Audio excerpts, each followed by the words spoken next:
साथियों, आज हम आपके लिए एक सटीक जानकारी लेकर आए हैं कि 8वें वेतन आयोग में कम से कम फिटमेंट फैक्टर मिलेगा तो आपके वेतन और पेंशन में कितनी वृद्धि होगी, और ज़्यादा से ज़्यादा मिलेगा तो कितनी वृद्धि होगी, और फिटमेंट फैक्टर किस तरह से सेट किए जाते हैं, किस तरह से उनको ढांचा दिया जाता है, वो पूरी मैं डिटेल में आपको समझाऊंगा। सरकारी दस्तावेज के हिसाब से समझाऊंगा। सरकारी दस्तावेज के अकॉर्डिंग कैसे बनते हैं वो सारी चीज़ें मैं इस वीडियो में बताऊंगा। तो पहला हम देखते हैं क्या युद्ध के हालात ने 8 CPC पर मंडरा दिए देरी के बादल कि जो 8वां पे जो युद्ध का हालात हुए थे उसने क्या 8वें पे कमीशन को मतलब बादल मंडरा दिए। देरी के बादल मतलब क्या देरी से आएगा, तो इस पे मैं बताऊंगा। तो ऐसा नहीं है कि देरी से आए, हाँ इतना हो सकता है कि थोड़ा डिले हो सकता है, लेकिन कमेटी गठन में डिले हो सकता है। अभी मैं बताऊंगा 8वें वेतन आयोग का फिटमेंट फैक्टर का सटीक आंकलन देखें, टेबल के माध्यम से समझाऊंगा। लेकिन उससे पहले मैं आपको दिखाऊंगा कि 7वें वेतन आयोग में किस तरह से हमारे फिटमेंट फैक्टर सेट हुआ था। तो ये सरकारी दस्तावेज दिखाता हूँ, एक बार इन पे भी नज़र डालें। तो इसी रिपोर्ट में मैं आपको फॉर्मूला समझाऊंगा। ये जो भारत सरकार की रिपोर्ट है, 7वें वेतन आयोग का जो गठन था, तो 63 नंबर इसका जो पैरा था, पेज था, वो पूरा फॉर्मूले को समझाऊंगा। अब हम जाते हैं इसके पेज नंबर 63 पे कि उसमें सारी चीज़ें आपको समझ में आ जाएगी। तो अभी 63 नंबर पेज में पहुंचने वाले हैं, ये पहुंच गए हैं। तो इसमें 1.2.9 वाला जो आप देख रहे हैं, तो ये पैराग्राफ है, इसमें सारा क्लियर है। सबसे पहले दूसरे पे कमीशन में और सबसे लास्ट 7वें पे कमीशन में सबसे ज़्यादा बढ़ा था। तो दूसरे पे कमीशन में 14.2% की वृद्धि, तीसरे में 20.6, चौथे में 27.6, और पाँचवें में 3.10, और छठे में सबसे ज़्यादा 54.1 की, और सातवें में 14.3 की बढ़ोतरी दी गई थी। तो सबसे जो कम दिया गया था वो था सेकंड पे कमीशन, और सबसे ज़्यादा था वो 6th पे कमीशन जिसमें 54% दिया था। 7वें पे कमीशन का इसमें देखो पैरा नंबर 29 में इसमें पूरा दिखाया गया है कि जो 1 जनवरी 2016 से जो 125 था डीए हमारा, अब 125% को जैसे मर्ज किया तो उसका निकल के आया 2.55, और इसमें 7वें पे कमीशन में आया 14.3%। तो इस तरीके से 2.57 हुआ था।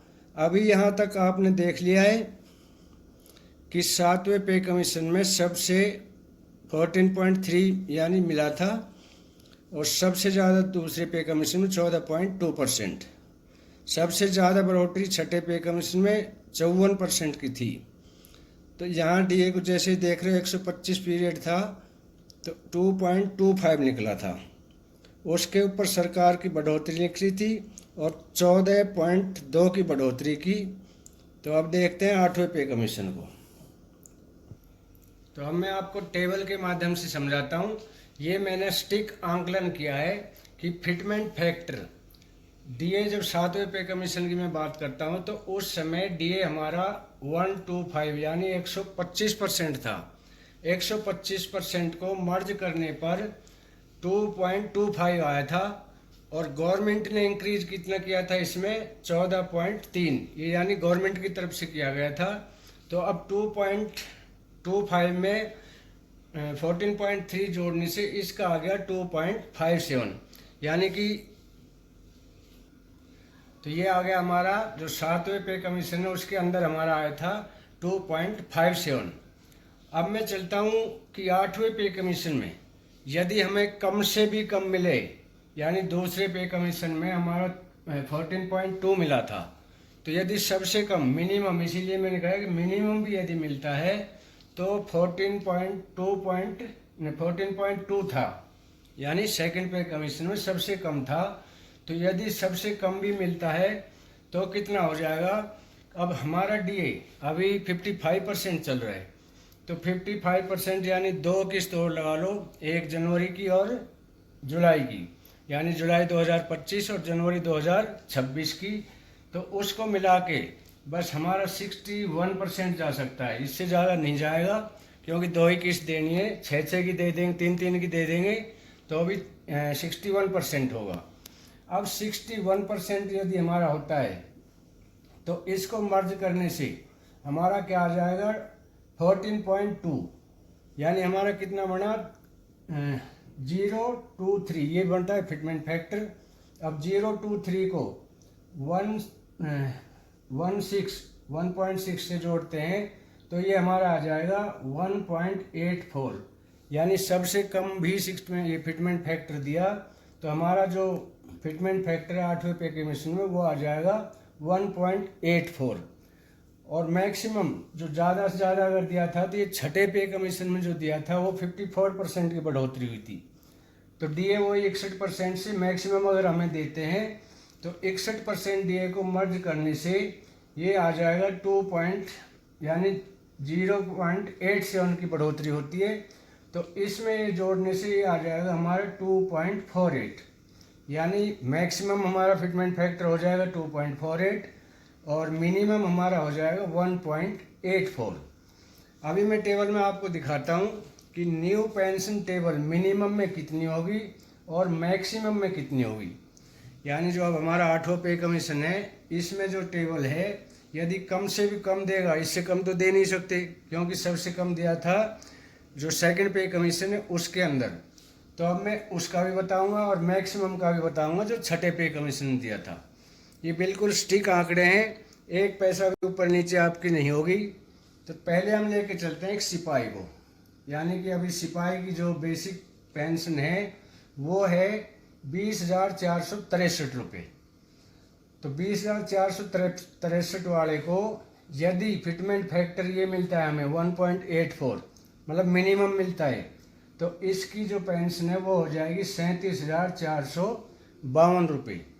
और मैक्सिमम अगर मिलता है हमें ये 2.48 तो इसकी पेंशन हो जाएगी सिपाही की 50,784, यानी 50,748 रुपये। अभी हम लेते हैं नायक। तो ये 2006 से पहले वाले हैं, उनको वैसे काफ़ी लॉस है। 2006 में 6 के बाद एमएसपी लागू कर दिया था, तो 2006 से पहले वालों को मैं बता रहा हूँ। यह नायक का है 21,488 रुपये। तो इसको यदि कम से कम फिटमेंट फैक्टर में लेते हैं हम 1.84 में, तो इसकी पेंशन हो जाती है बेसिक पेंशन 39,538, यानी 39,588 रुपये। और यदि फिटमेंट फैक्टर आता है 2.48 का तो इसकी पेंशन हो जाएगी बढ़कर 53,290 रुपये। साथियों मैंने पहले भी बताया कि 2006 से पहले यानी एमएसपी लागू होने से पहले वाले जो रिटायरीज है उनको काफ़ी नुकसान है। अभी मैं बताता हूँ कि जो सिपाही 2006 के बाद जब एमएसपी लागू हुई थी उस समय के सिपाही की जो मिनिमम अभी हम जो बेसिक पेंशन है आज के दिन वर्तमान में वो है 22,476 रुपये। और फिटमेंट फैक्टर यदि हमें मिलता है 1.84 तो इनकी पेंशन हो जाती है सिपाही की जो एमएसपी का है 41,356 रुपये। और यदि फिटमेंट फैक्टर 2.48 देते हैं तो इनकी पेंशन हो जाएगी एमएसपी सिपाही की, इसकी हो जाएगी 55,740। एमएसपी मतलब उसको यदि प्रमोशन नहीं मिला है तो हवलदार की पेंशन देते हैं। अगला हम आ जाते हैं एमएसपी जो नायक है, तो उसकी अभी वर्तमान में पेंशन है 23,569 रुपये। और यदि फिटमेंट फैक्टर सबसे कम लागू होता है यानी 1.84 होता है तो इनकी पेंशन हो जाएगी 43,367 रुपये। और यदि फिटमेंट फैक्टर 2.48 मिलता है तो इनकी पेंशन हो जाएगी 58,451 रुपये। इसी तरह हम लेते हैं हवलदार पे। तो हवलदार यानी कि एमएसपी लगा के जिसको ऑलरेडी नायब सूबेदार की जो पेंशन मिल रही है उस हवलदार को एमएसपी हवलदार को वर्तमान में जो पेंशन है वो है 24,463 रुपये। और फिटमेंट फैक्टर यदि 1.84 से इसको हम काउंट करते हैं तो इनकी हो जाती है 45,564 रुपये, यानी मिनिमम सबसे कम यदि दिया तो इनकी हो जाएगी 45,464 रुपये।